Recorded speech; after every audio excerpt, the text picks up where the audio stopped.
Hello and welcome to Springboard, your virtual university. My name is Albert Okran, welcoming you on behalf of Team Springboard, ably led by Comfort. Springboard is your most inspirational show and the point of convergence for the greatest minds. Your virtual university is brought to you by the Springboard Roadshow Foundation and proudly sponsored by MTN Pulse, the Enterprise Group, UMB Bank, with support from the Multimedia Group and the Graphic Communications Group. So, today I have a very special edition of Springboard, your virtual university for you. We call it Back from the Dead. Yes, you heard me right. Back from the Dead. Fasten your seatbelt, call a friend to call a friend because it's going to be absolutely unbelievable. Ecclesiastes chapter 1 verse 2 says, "Vanity of vanities, says the preacher. Vanity of vanities, all is vanity."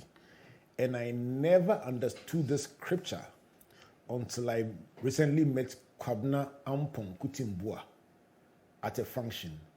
And right after we spoke, I said, this is the man the whole of Ghana was talking about earlier in the year. In fact, when you find yourself in a coma for 40 days with 2 different types of COVID, and the doctor tells your family, case closed, only God can bring you back from the dead.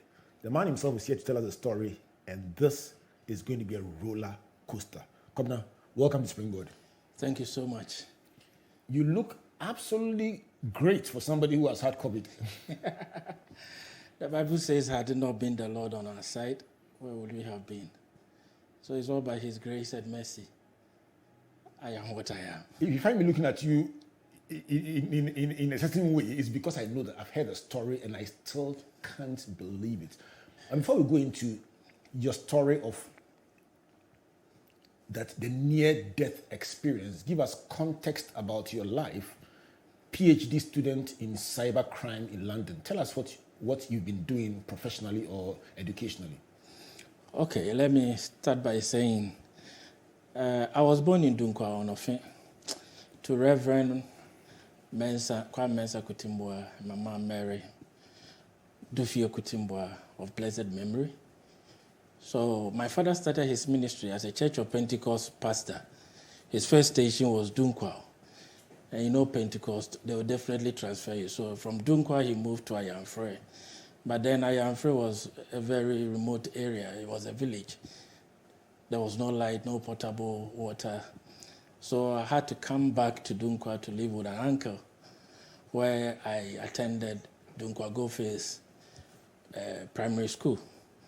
So from there, my uncle resigned from the State Gold Mining Corporation, Dunkwa Goldface Limited, and went to Ashanti Gold, now Anglo Gold, Ashanti. So we moved from Dunkwa to Obuasi, where I finished my JSS. And then Daddy was transferred was then at Axim.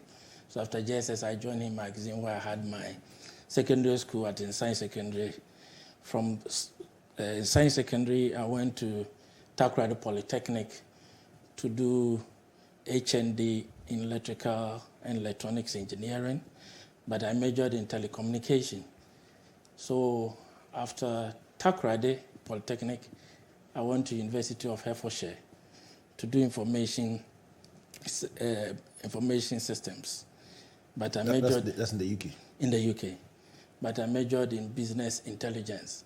Then from there, I did my master's in engineering and management from Coventry University. Then from there, I did master's in research, MRS in security and crime science, after which I'm now doing a PhD.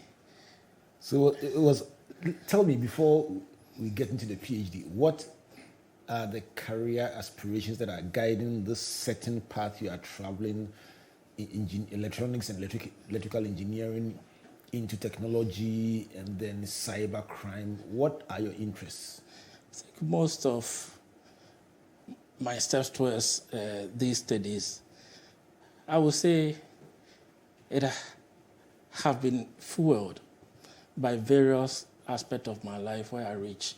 I started after Takoradi Polytechnic, I was a contractor. So then I saw the need to add value to what we normally do as Ghanaian entrepreneurs. Then I came across information system business intelligence. I went through the models and I was quite happy. So I decided to do a BSc in that. Then from there, I was a normal entrepreneur, getting contracts here and there. Though there has been one or two failures, but we're still soldiering on. No, doing business in Ghana is not easy. Everywhere. And mixing it with ministry as well is also not preacher's easy. son. Yes. So you were so let me put this in context. So you were running a small business or a growing business. Yes. You also had ministry aspirations or interests. Yeah. And then you were interested in telecoms, cybercrime, and technology. Yes. Okay, so let's roll up. One of the things I do tell my colleagues who are even in ministry, who are into full-time, I do encourage them that the fact that you become a preacher doesn't mean that by all means go and do theology. I don't believe in that. I believe if you are a chartered accountant and you receive the call of God, excel in that field. So when matters regarding those things come up in the public domain, national issues, you'll be ready to speak from that perspective, from a professional point of view, not only the Bible says. So you're like a bivocational pastor. I call myself a social gospeler. So Social gospel. social gospeler. Social gospeler. Oh, I love that. Okay, I've learned anything today. So you're reading your PhD in University of London. University College London, UCL. University College of London. So let's go to Christmas 2020 through to New Year 2021. Normally a very exciting period for friends, family, and everybody. What was the first sign you saw that there was trouble? The first sign I saw that there was trouble was when somebody coughed. When the person coughed in the hall, I told my friend, Apostle Justice, so I said, COVID Justice, COVID has entered this house. Why? Because, when COVID started, I was one of the few preachers who were out there debunking conspiracy theories, encouraging people to take care of themselves. So I did videos during the lockdown. I was locked down here in Ghana. I couldn't travel. I was doing videos to encourage people to take care of themselves. And I was following the trends of the COVID across the world. So when borders opened, then I had to leave to go and continue my education. So I was very cautious of how this COVID is. And one of the symptoms then, I think it's still now, having this dry cough here and there. So once you had a cough, you knew there was trouble. I said, no, COVID has entered here. So what happened? Yeah, I think 3 days after that, I also started a cough. Then I called my sister, Dr. Sheila Samwatre. When I came to Ghana for 5 days in December, she gave me some medications. So I said, okay, then start taking them. So I started taking the medications she gave me. But the more I take the medication, the more I become more sick. This was between Christmas and New Year? Yeah, just after Christmas. So New Year, I wasn't very well. So I took it.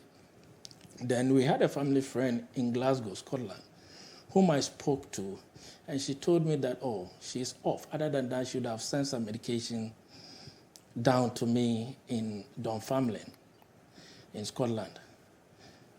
So, but then she was off duty, so she couldn't send it in time. And my health, I felt, was deteriorating. So I quite remember when, on the night of 3rd January, I coughed, as normal cough, bringing out the sputum, as they call it. I saw particles of blood in it, then I became alarmed. So I called Antiros. I said, Antiros, I'm going to call ambulance. This is not getting any funny. And my temperature was too high. So I called the ambulance, and as usual, oh, self-isolate, do this, do that. I say, hey. Sure. Me do critical. I've gone past self-isolate. This is what is happening. When I cough, I see particles of blood. It's okay. We are sending ambulance right away. And I think within 12 minutes, there was an ambulance to pick me up. So they came to my room, carried me into the ambulance. It had snowed, and the weather was very Scottish, very cold. So we struggled a bit moving out of the house. And they took me to Kirkcaldy, a city in Scotland. And the hospital there is called Victoria Hospital. So that was where they took me. So here you found yourself from the comfort of your home, making calls to friends and saying, Nkoyi, suddenly you found yourself rushed to the hospital. What happened when you got to the hospital? When I got to the hospital, they took me to an isolated ward, and they started taking blood samples, after which they took me, they came and did X-ray, and they said they are taking me to do MRI. So they took me to do the MRI at that midnight, and they brought me back, and they put a small oxygen on me and gave me some medications and said that they should wait, they are monitoring me. But the weather was too cold and the room was terribly cold. There's a typical Ghanaian guy in Scottish weather. And when I cover myself, they would take the blanket off. And they said, no, your temperature is very high, so you don't have to cover yourself. And they told me not to sleep with my face down. So I slept like this, and I started snoring like a locomotive train. So I think it was unbearable. The nurse came and said, oh, no, you are snoring too much and you are coughing. So try and... 10 service. And see. And then I had a very comfortable sleep. So in the morning, one nurse will come and look at you, check how you are doing, and they will go. But, their face were not very encouraging, and they weren't telling me anything. But then I heard a voice that you will come up, you'll come back. But I downplayed, or I treated it casual. I didn't know what was ahead of me. So later during the ward rounds, or whatever they call it, doctors came, or nurses here and there. And the doctor looked at me and said, gentlemen, you have tested positive for COVID, you have pneumonia, your liver functioning is deranged, and your kidney is malfunctioning. How about you? 4 different serious conditions. Yes. Then he told me that they are doing blood culture, and the aggression of the COVID-19 infection that I had is so great. So they have called in other guys from Oxford University to come in and take a blood sample. And I said, okay, no worries. And they left. And later they came back and told me that they are preparing a place for me in ITU. And they will move me to ITU. I said, okay.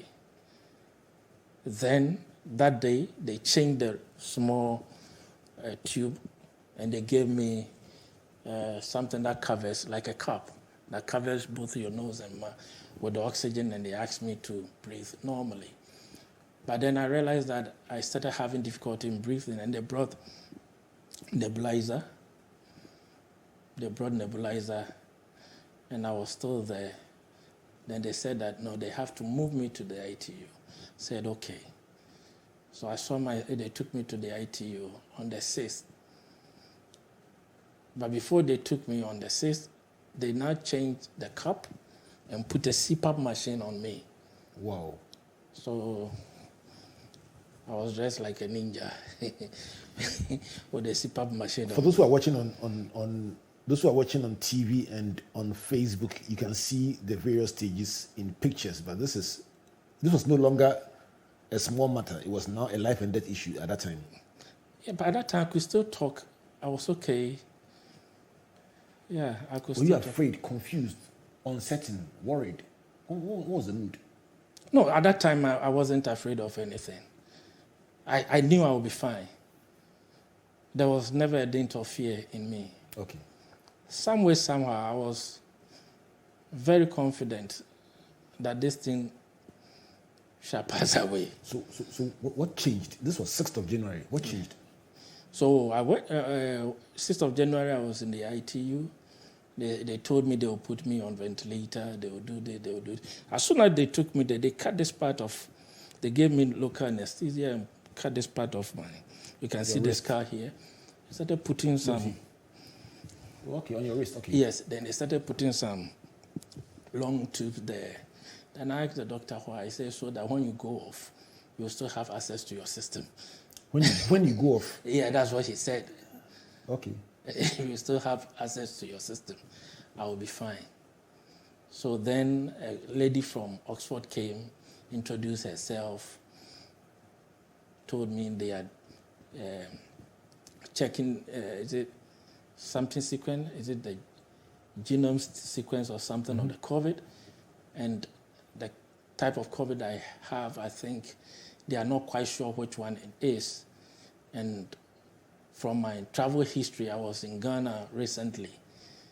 And I said, well, I was in Ghana last month. They say, yes, but still they have to check and see. I said, okay. So they gave me a form to sign, and they also took sample and left. Then I would say I slept. Technically on the 7th, and I woke up, I slept on the 7th of January, and I wake up on 17th of February. 40 to 41 days. Yes, please. You just slept and woke up. I mean, for Christ's sake. What do you mean you slept and woke up? From there, I didn't see anything again. So that was the coma? Yeah, that was what I was told. You lost consciousness for a little over 40 days. Yeah. And what did they say happened? They said, one, they had to induce me or sedate me so that they can really treat me well. And they had to put me on a ventilator. Then while on ventilator, I got worse. So it was as if I went to coma into coma. Wow. Because though I was on ventilator, they said the tracheostomy they did collapsed. For the benefit of those who don't know, tracheostomy or whatever you call it. They just cut your throat. Oh, don't say cut your throat. Don't say it's so savage. Come on. But that's what it is to you. So, Yeah. So they make a little cut. Don't say they cut your throat because I was like they behead you. But so they make an incision in your throat. Yes, and they'll put More like your trachea, more or Yeah, less. yes. And put a tube there. Also. yes. And they did it and it failed. Yes, they say it collapsed. And I had infections here and there that could not be What were they treated trying to easily. pass through there? Was it food, air? What? To take over my lungs. Okay. To take over breathing. Yeah. So though I was on it, but my oxygen level started dropping. So I got so sick with multiple infection. Then I had, apart from being diagnosed of pneumonia associated with COVID, I now had pneumonia associated with ventilator. Oh. I don't know what that one is. And you found out all this when you woke up? Yes, it's in my hospital discharge report. Tell me about the two variants of COVID. I've never heard it before that one person can carry in themselves two variants. What does it mean? Maybe they think that, okay, so the report came out that I have two variants of COVID, the Kent variant and the South African variant. At that time, I thought South Africa was very serious. Yeah, for South Africa, I'm an African, but Kent, I hadn't been to Kent. I only came to Ghana. But then the Kent variant at that time was very prevalent in the UK. So I think maybe I got one here and got another somewhere. My mind goes back to just telling your pastor friend that COVID has entered this house. Mm-hmm. And so the person who coughed, was the person okay? Yeah, she's fine.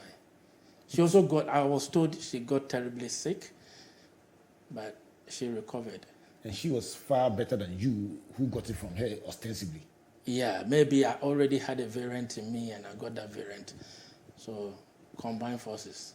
Wow, and 40 days. Yeah. What else happened in the 40 days? Okay, they say I got worse. My oxygen level dropped to 10%. Kidney failed. Liver gone. Pneumonia upon pneumonia. So they told the family to prepare for the worst. What date was that? I'm sure most of your family will never forget that date. Yes, I think they will be better. They stand in a better position of telling those things. But somewhere in the middle of the 40 days, yes. The doctors in the hospital, at the Victoria Hospital, called your family and said, okay, so where we've reached, this is it. Yeah. What was the family supposed to do? They said they should prepare for the worst. That meant they were going to take the tubes off your what? Yeah, they said I won't make it. But they are making them aware. But then as soon as I went into coma from 7th, my brother-in-law established a 24-hour prayer group. So every hour, somebody is praying on that line. 24 hours. Churches were praying. My father informed other churches, the Church of Pentecost in Tema, Kumasi, I'm told Austria, and my church, PRWC Sakumono, and my Bishop Dr. William Wood. All his churches also started praying that our son is in trouble. So one man brought the whole world together praying for a unique case of COVID that had two variants, the Kent variant and the South African variant. Yes. And that same person had both liver and kidney malfunctioning or supposedly shut down. The lungs wouldn't work. And even the attempt to pass air through your trachea was also multiple failing. Yeah. Looking back at all that, what goes through your mind?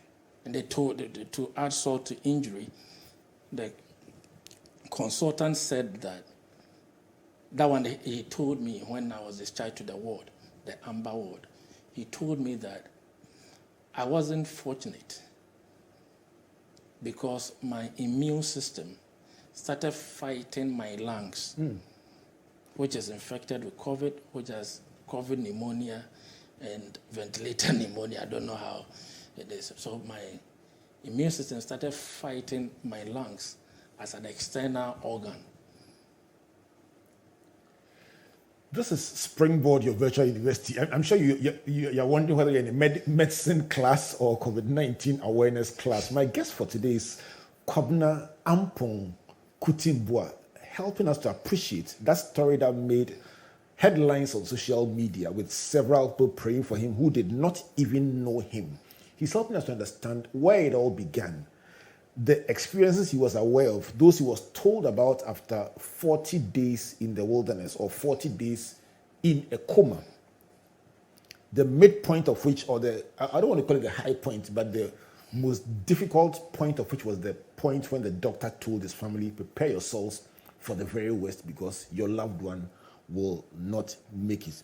Have you ever been at that point where everyone has given up on you, or a doctor told you about a loved one or yourself that this is the end, and somehow you are still alive? Share your story with us on Twitter with the hashtag Springboard or Springboard Virtual University, or post on our social media pages on the stream of this one at Springboard Virtual University, Albert, NE, Okran, or Comfort, Okran A. Let the world know your story of also having bounced back from the dead. As for Kwabena, we are 100% sure that he died not once, he died a number of times and rose up again.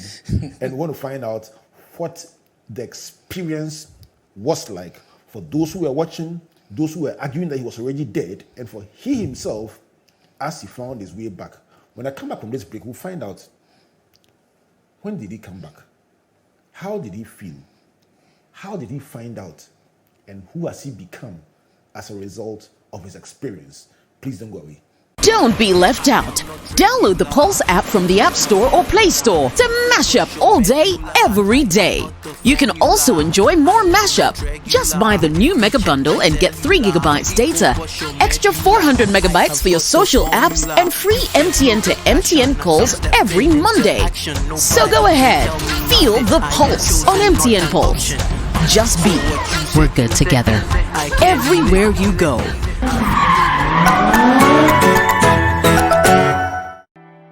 There once was a man who had it all.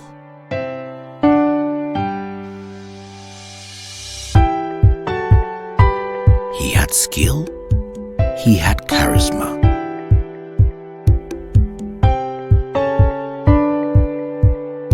He was loved by all, but above all, he knew the importance of helping others, lifting others up.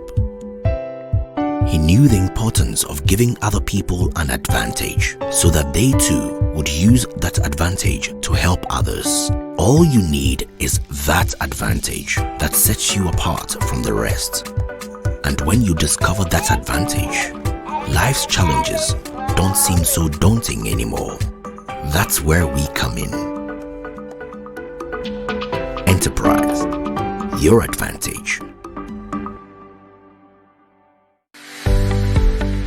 UMB was established in 1972 as the premier bank for the corporate and private sector in Ghana.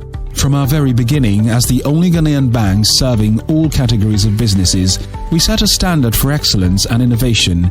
Over the past 45 years, we've built a financially healthy and strong bank, demonstrated our commitment to our customers and to growing businesses, and exhibited originality and innovation at every turn.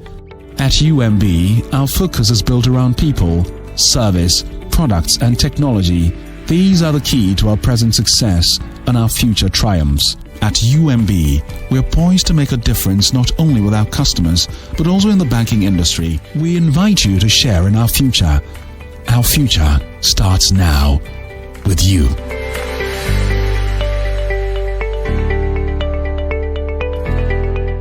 Welcome back to Springboard, a virtual university brought to you by the Springboard Roadshow Foundation. And I want to say a big thank you to our sponsors, MTN Pulse, the Enterprise Group, UMB Bank, and our media partners, the Multimedia Group and the Graphic Communications Group. If you just joined us, or if along the line you got a call from somebody saying tune in or log on, the person did the right thing, because we are having an amazing conversation with the man who at one point earlier this year had 2 types of COVID, the Kent variant and the South African variant.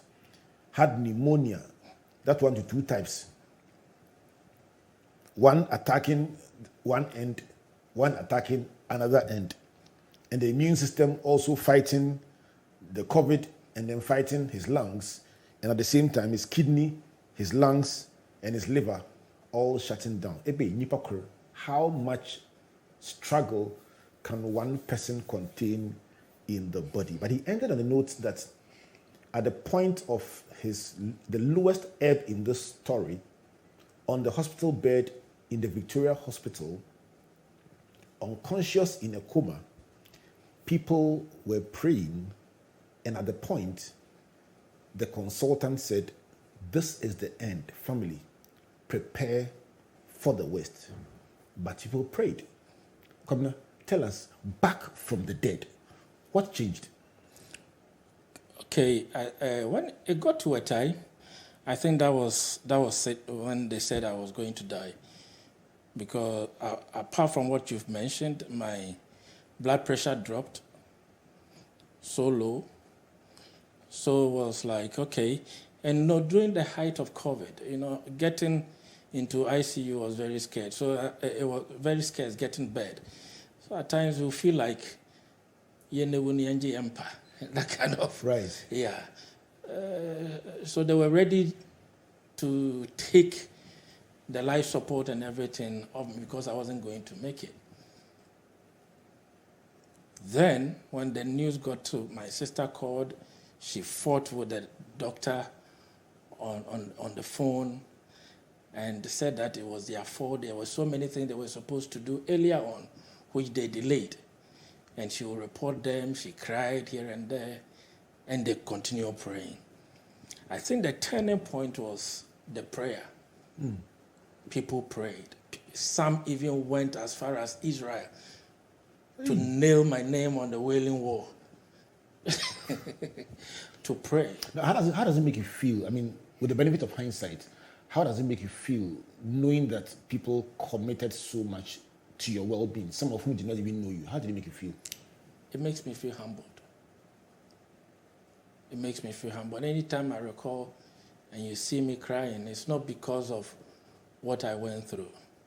I do tell people that it is not even the COVID or the sickness that really made me sober, but the torture of being in ITU, seeing people coming in the morning, they don't even make it in the afternoon. People were just dying all around me. All around me. And why they said I was wild was because I had a dream. They said I came back on the 15th, but it became very wild, deranged. Technically, you are mad. So they had to really knock me off again. Somebody who's running from death.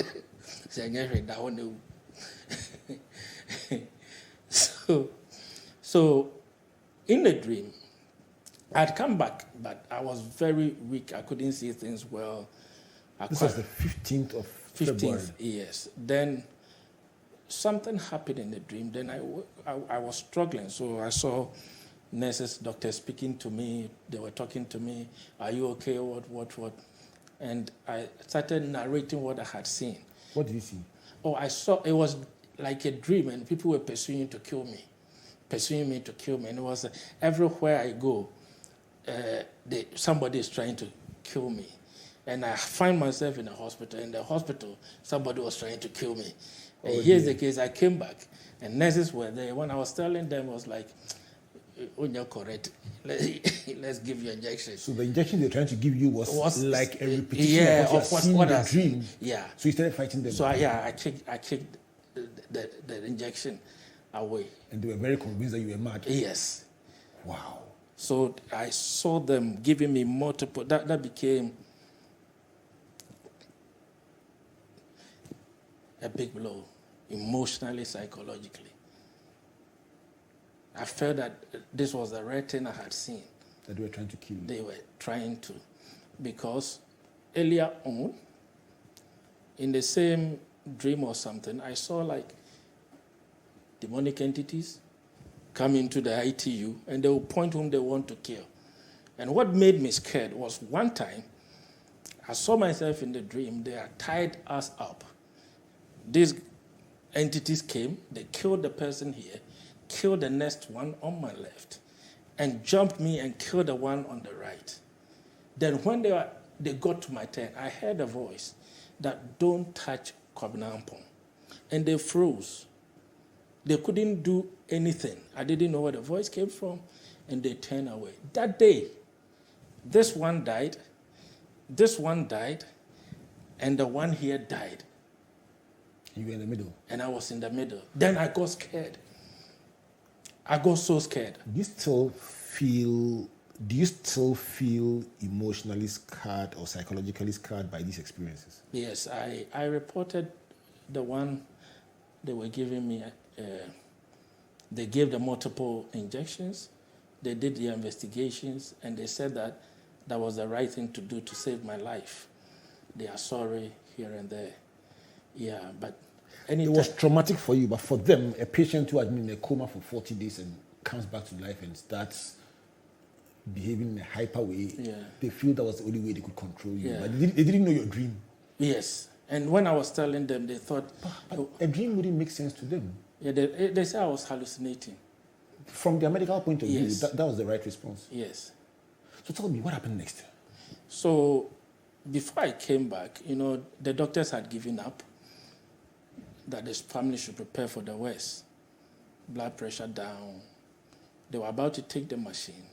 But they realized that there was activity in my brain. So they said, okay, let's give him some time. But I was told the dynamics of the prayer changed. That anyone that is not ordained by my side, that is ordained to be by my side to help my recovery, God should take them away. And strangely enough, God answered. Said the following week, from consultant to a cleaner in the ITU were changed. Let me repeat what you're saying for perspective. You're saying that at the point where they give up, this is a bad case. Let's take off all the life-saving equipment. Your team was praying and saying, anyone that is not ordained to be with you as you battle through this should be removed. Yeah. And on the next shift, the entire team at the ICU was changed. Yeah, the entire team. And they brought on a new set? A new set. And from the narrative, how was that set? Yeah, when the new set, when they came, they were taking over. And one male nurse saw my name, Kwabena. And this male nurse says, oh, if I'm Kwabena, I come from Ghana. So he checked my file and realized that I come from Ghana. I said, my wife is Adjoa. It means a female born on Monday. So he was married to a Ghanaian? Yes.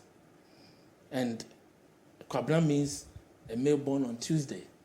So he told his consultant that assigned me to this case. Right.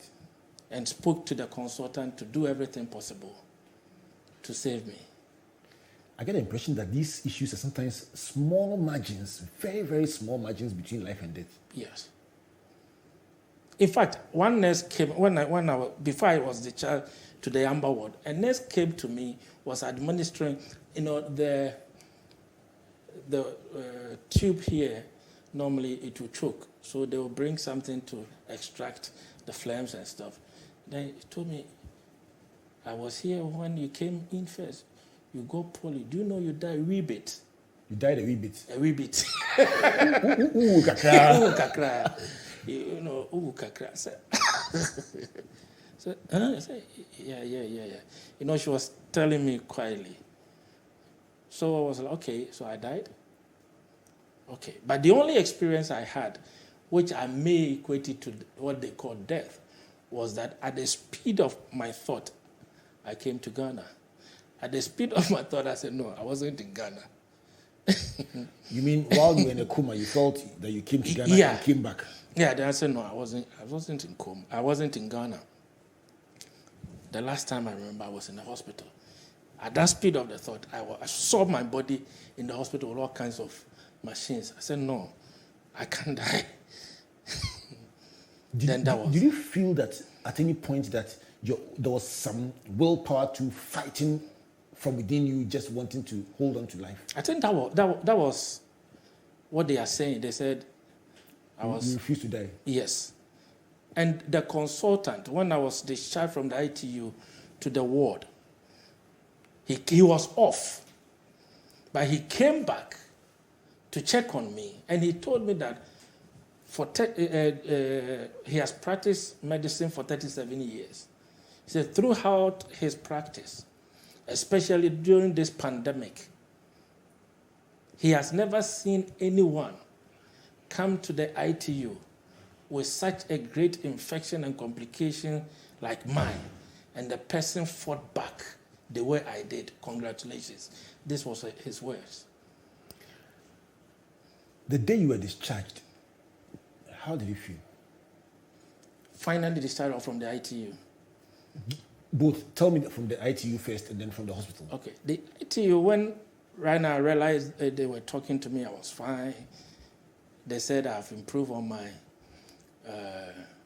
oxygen consumption, so they are going to discharge me. But they didn't discharge me the time they said they would, because they said I wasn't able to pass the stool. So they called a consultant who now gave me enema for me to pass the stool. Then I heard them clap for somebody. So I thought maybe somebody was celebrating a birthday or something. So I said, what's that clap for? They said, oh, the person is being discharged. Then I told the nurse, I'll be the next to be discharged from here. Wow. It wasn't a place you go to and come back that easily. Yeah, people were dying more than... I saw people die. One time, people were just dying. I decided not to sleep. Wow. So I was discharged to the Amber ward. Did you feel that it was a big victory when you were released from the ITU to the Amber ward? My greatest battle with the sickness started after my discharge from the hospital itself. Why? Because I lost muscle mass. I couldn't walk, so I was crippled for a while. Even when they took me to the Amber ward, they were using machines to stimulate movement in your body? Yes, and to lift me. Physio were coming. They were using hoist to lift me up. Now I started walking like a toddler.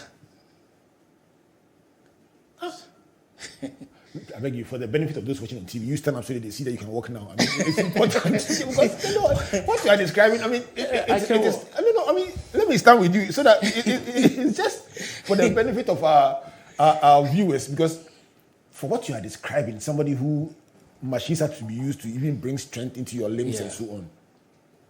Yeah. Did you at that point think you won't walk again?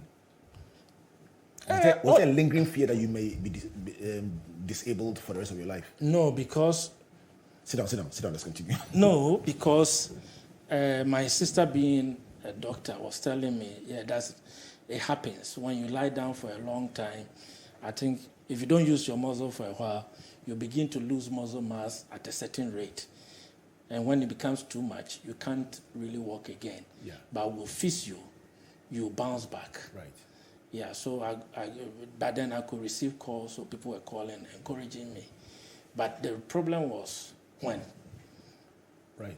So when did you finally come through, able to walk, talk, and do everything that you do now? Yeah, I was using a Zimmer frame at the hospital, to use the washroom and come back. But then I said to myself, they should discharge me. I want to be home. I'm sick of being sick. I just want to be home. I want to be surrounded by people I know, friends and loved ones. And I think that will really help with my healing. So I spoke to the consultant, and he said, well, hospital is not a prison. And at my will, they will discharge me. So I pushed them to discharge me. And you came home? And I came home. So when I came home, they had relayed information to our local hospital with the occupational therapists. They came to do assessment. So they fixed something on the stairs that I can hold to climb. They came and fixed something on the toilet and the bathroom that I can use for this various disability aids in the house so that I can move around. I couldn't climb stairs. I was crawling. So I crawl down and I crawl up. I mean, I'm sure we could go into more and more of the details of your debilitating ailments and the complexities that you went through and all the complications that came with it. But I want to move on to who you have become as a result of what you went through. Has it changed your faith? Has it changed your perspective on life? Do you feel that you are on borrowed time, that the life you have has been given to you and you don't own it anymore? What has happened to you? Has it changed you? It has. It has really humbled me to a certain level. I mean, very low. Explain. When you know that, if you look at my videos, even during Christmas, and when I watched the videos before I got sick, I said, is that how life can be? It has also changed my perception about life, that one should not be attached to things. Because if the experience I had with death is what death is, then death is not the end of life. And I said that death is to live in another realm of life without the use of your mortal body. What about your perspective of other people and how to relate to people? Has it changed? I have become more fearless and bold. Why? I don't know. My sister will tell me that now. She said, I can't drink rough. And I'm saying post-COVID symptoms. No, Reverend, there's nothing which is true, that I can't tell anybody on earth now, if I have to. With all due respect, because life is fragile and life is very limited. So if you have to really tell somebody the truth and you are trying to do, cover things up, I don't think that's the right thing. Do you find that you are more urgent about things now than before? Yes. If it must be done, it must be done now. And now I've become more sympathetic. And now I think I have also increased my giving. I do give, but now there's nothing in this world that I have that I can give out. That's the level I've gotten to. Are you back with your PhD program? Yes. As a matter of fact, I'm in Ghana gathering data, assessing the awareness of cybercrime awareness among public servants. You're still a social gospeler. Yeah. So 5 years from now, 10 years from now, as the Lord gives you life, what do you want to use this experience, this unusual experience that you have gone through for? One, to help spread the gospel and to spread it in a way that people who are even saying that there is no God will believe that there is God. There is an unseen being, inexplicable energy, awesome power behind this realm. I was telling my pastor, even if we call that force God, we have limited him. He's everywhere but nowhere. It's a presence. When you leave your body, and in that realm, you live in a consciousness of your deeds. Nobody will, it's not like somebody is going to tell you that you did A, B, C, which is wrong, so you are going to Obonsanjem. But but let me say this, I've become very loving too. I've become very loving. At times I'm amazed within this short period. What will be your message to people who are going through a hopeless situation where everybody says that's your last chance, you won't make it? What will be your message to them? Prayer works. And God is God. Prayer works. Prayer works. Let's talk about a sense of mission. When you finally get called by God, what do you want to be remembered for? Through my ministry, people came to the fullness of the knowledge of his son Jesus. That's all you want? Yeah. The rest is bonus. Bonus. Including the cybercrime. The cybercrime is to, let me use this COVID as an example. When the COVID started, just imagine we had so many medical doctors who are into, is it epidemiology?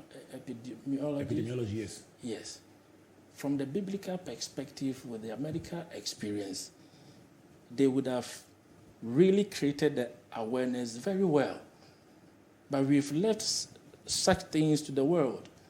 If somebody is a medical doctor, when he becomes a pastor, that's all. So being maybe a crime scientist from a cyber crime point of view, I can use my knowledge to help build a kingdom. Because the world is going more cyber every now and then. Kwabena, what will be your closing thoughts as we wrap up this discussion? You've been a very great source of inspiration in this conversation, using your pain, your anguish, your uncertainty, and everything to bring hope to somebody. But I must say it's been scary at some points, describing a situation where experts say that's it. Yeah. Closed door, end game, case closed. And then somehow God intervening for a new set to come and say, let's give this another chance. In the light of all this, what would you say as we bring this discussion to a close? Your message to everyone listening out there. What I will say is, if you are listening to me right now, number one, if you have issue with somebody, just forgive the person. Mend relationship. Just be loving. Forgive and forget. Don't hold grudges against each other. It's not worth it. It's not worth it. If you have ever spent Christmas dancing and jubilating and just enjoying the goodness of God and found yourself at New Year about to enter ICU or ITU and spending 40 days in a coma, when you talk about forgiveness, you're not reading it. You've lived it and understood it, and you are speaking from the bottom of your heart or from the bottom of your experience. This has been the voice of Kwabena Ampong Kutin-Buah, sharing the story of Back from the Dead from the Victoria Hospital in the United Kingdom, sharing how 40 days of coma shut down his lungs, his kidney, his liver, 2 variants of COVID, 2 types of pneumonia, and his immune system fighting everything on site. But somehow, some way, God brought him back for a reason. It is our trust, prayer, hope that the next decade and beyond will reveal the reason why God kept you alive, my brother. Thanks for joining us on Springboard Virtual University. I'm humbled to be here. And thanks to you all for joining us either on radio, on television, online, on various platforms. Till we come your way again next week, my name is Albert Okran on behalf of Team Springboard led by Comfort, saying thank you to our sponsors, MTN Pulse, the Enterprise Group, UMB Bank, and our media partners, the Multimedia Group and the Graphic Communications Group. Stay blessed. God bless you. God bless you. And God bless you.